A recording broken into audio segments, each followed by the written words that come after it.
وزیر اعظم شہباز شریف نے ایک نوٹیفیکیشن کے ذریعے ملک کی خفیہ ایجنسی آئی ایس آئی کو سول افسران کے لیے بطور ویٹنگ ایجنسی کام کرنے کی ہدایت جاری کی ہے۔ اس نوٹیفیکیشن میں کہا گیا ہے کہ آئی ایس آئی تمام پبلک آفس ہولڈر کی سیکورٹی کرے گی جو ان کی سروس کے آغاز یعنی برتھی کے وقت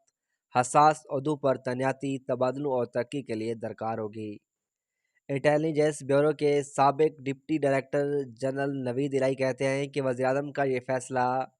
انتہائی مایوس کن ہے اور اس سے خود آئی بی کے اہلکار میں یہ تاثر گیا ہے کہ ان کے کام اور ادارے کو غیر مؤثر کرنے کی کوشش کی گئی ہے۔ وہ کہتے ہیں کہ یہ غیر ضروری قدم ہے اور سول اداروں کو غلط پیغام ملا ہے۔ آئی بی بہت مؤثر انداز میں کام کرتی تھی اور اب بھی کرتی ہے۔ یہ غلط کام ہے، اس سے سول ادارے کو کمزور ہوں گے، غیر ضروری فوجی مداخلت ہوگی اور اختلافات پیدا ہوں گے۔ دوسری معلومات اکٹھی کرنے کا آئی ایس آئی کا طریقہ آئی بی سے مختلف ہے۔ آئی بی زور زبردستی کی بجائے بہت خفیہ طریقے سے کام کرتی ہے۔ تاہم اس بارے میں آئی ایس پی آر کا کہنا ہے کہ یہ ایک حکومتی فیصلہ ہے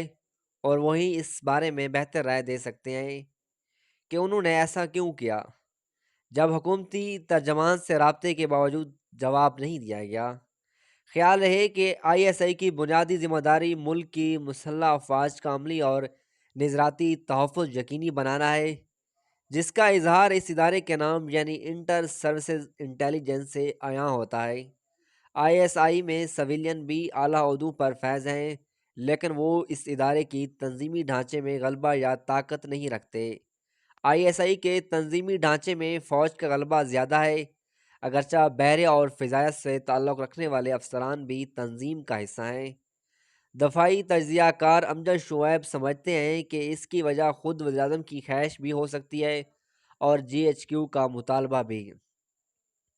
شہباز شریف غالباً اسٹیبلشمنٹ کو بہت زیادہ خوش کرنا چاہتے ہیں جو اس طرح کا فیصلہ کیا، لیکن یہ بھی ہو سکتا ہے کہ خود جی ایچ کیو نے کہا ہو کہ افسران کی تعیناتی کے موقع پر انٹیلیجنس کلیئرنس میں آئی ایس آئی کو شامل ہونا چاہیے۔ یہ بھی ممکن ہے سیکورٹی کلیئرنس کی آڑ میں ایسے لوگوں کو تعینات کیا جا سکتا ہے جو جی ایچ کیو کی بات سنیں۔ نوید الہی کہتے ہیں کہ وزیراعظم شہباز شریف کو بطور وزیر اعلیٰ بھی یہ پسند تھا کہ کسی بھی افسران کے انٹرویو سے قبل ان کی میز پر انٹیلیجنس ایجنسیوں کی رپورٹس کے 3-4 صفحے پڑے ہوں اور یہ معلومات ان کے فیصلوں پر اثر انداز بھی ہوتی تھی، مگر بطور وزیراعظم سول ایجنسیاں ہوتے ہوئے ایک فوجی ایجنسی کو ایسی ذمہ داری دینا جو اس کے مینڈیٹ سے باہر ہے، ان کا یہ فیصلہ سمجھ سے بالا تر ہے۔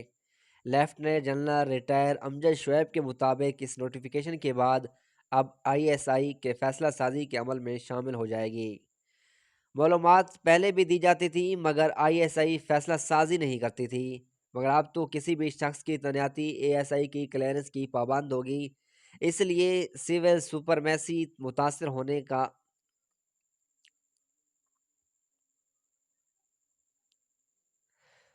وہ سمجھتے ہیں کہ اس میں سب سے بڑا مسئلہ عدلیہ کے ججز کی تعیناتی تھی۔ انہوں نے کہا ہے مشرف کے دور میں آئی ایس آئی کو انہوں نے غیر تحریری طور پر یہ ٹاسک دیا ہوا تھا کہ وہ مجوزہ ججز کے نام سیکورٹی آئی ایس آئی کرے۔ وہ ایک جج کا واقعہ سناتے ہوئے کہتے ہیں کہ ایک جج نے ان کے پاس ہے اور انہوں نے کہا کہ ان کی رپورٹ دی گیا ہے کہ وہ مذہبی رجحان رکھتے ہیں، اس لیے اس عہدے کے لیے موزوں نہیں ہیں۔ وہ کہنے لگے کہ میں تو زیادہ مذہبی نہیں ہوں، یہ رپورٹ غلط ہے، مگر اس کے ساتھ انہوں نے یہ بھی کہا ہے کہ میرا پیغام پہنچائیں کہ میں ان کے مطابق ہی فیصلے کروں گا۔